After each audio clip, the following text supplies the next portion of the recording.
لا تستوي الحسنة ولا السيئة ادفع بالتي هي أحسن. Assalamu alaikum wa rahmatullahi wa barakatuh. Today, I am going to discuss about literary terms or devices. Today, I am going to discuss about allusion, apostrophe, aphorism, epigram, and rhetorical question or question mark. So first of all, allusion. Allusion means reference or an indirect reference. Suppose you are reading a poem and suddenly you got a word that is not related to the poem. So this word may be a name of a place, a name of a person, or a name of something. So this new word is supposed like an indirect reference. This is called allusion. For example, I am telling you that lead your life like the life of your Prophet Sallallahu Alaihi Wasallam. So in this sentence, the name of your Prophet Sallallahu Alaihi Wasallam is an indirect reference to the Prophet Sallallahu Alaihi Wasallam. So this is allusion. Or you can say, Helen, kiss me.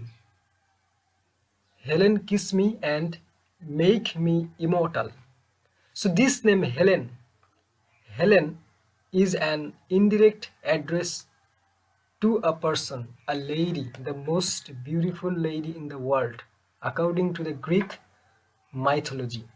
Okay, so this is allusion. It refers to an indirect reference to someone or to some place or to something. This is allusion, very easy one. Then apostrophe.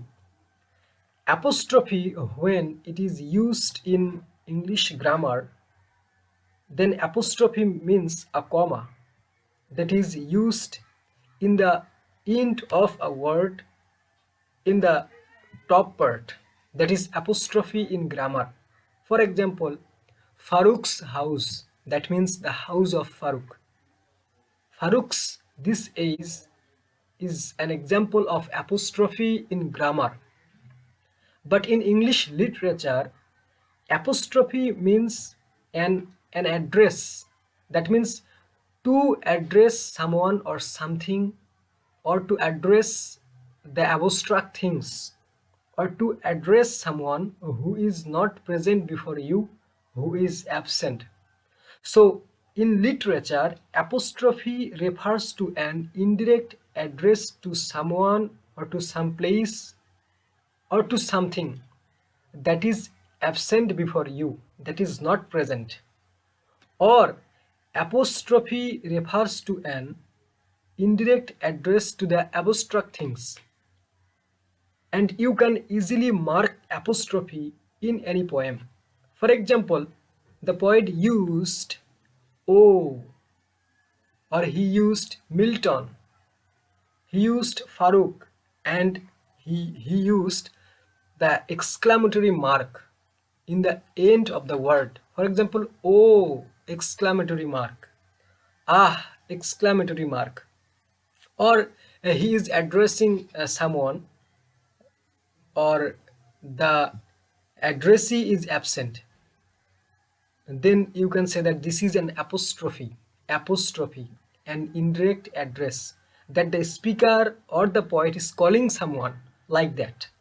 Okay, so you will get apostrophe and allusion in poetry. Okay, in poetry and in prose, but mainly apostrophe is important for poetry. Okay, and allusion also. Then aphorism.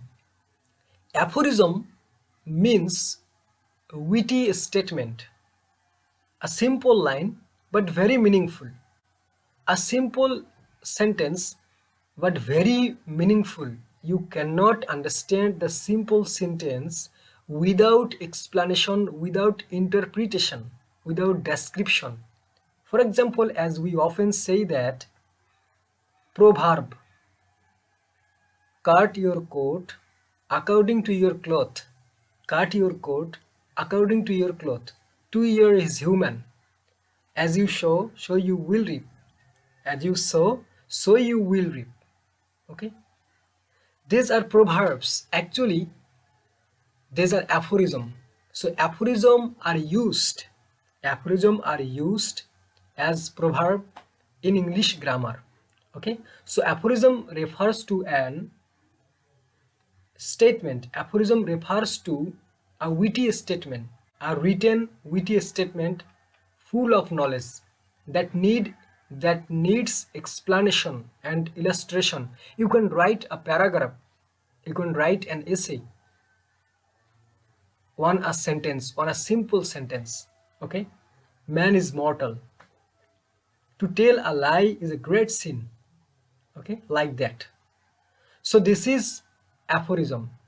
Then another one is like aphorism, that is called epigram.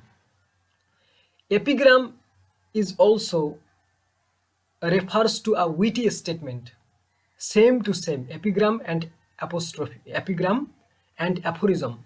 Epigram and aphorism are almost same to same, but there is a simple difference between aphorism and epigram.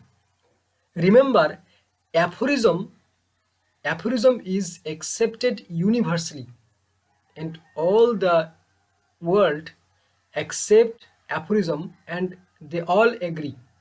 But in the case of epigram, there are different kinds of opinion about epigram. For example, in Bangla you said I bujhe ব্যয় karo. Someone raise a question that আমি ব্যয় বুঝে আয় করব, আয় বুঝে ব্যয় করব না. So there is there are different kind of opinion. There are different kind of opinions about this sentence. Cut your coat according to your clothes.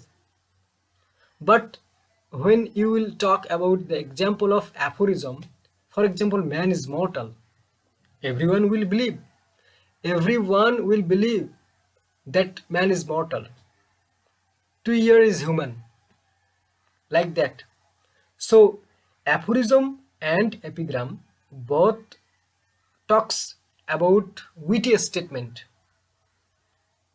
about a sentence that is full of information, full of knowledge. But one is aphorism is accepted universally, but epigram is not. Okay? So this is epigram and aphorism.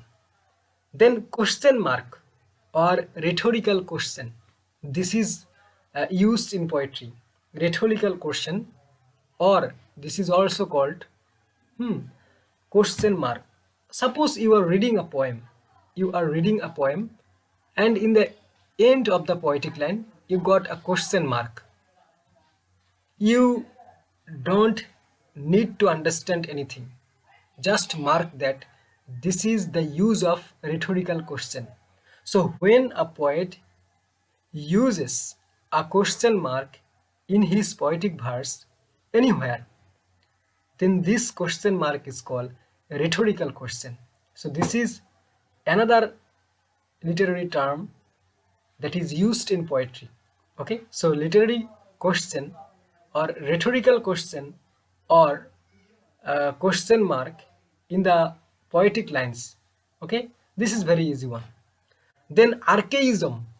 Archaism, that means archaic. Archaic means old. Archaic means old, ancient. For example, archaic word, that means old word. Archaic English word, old English word.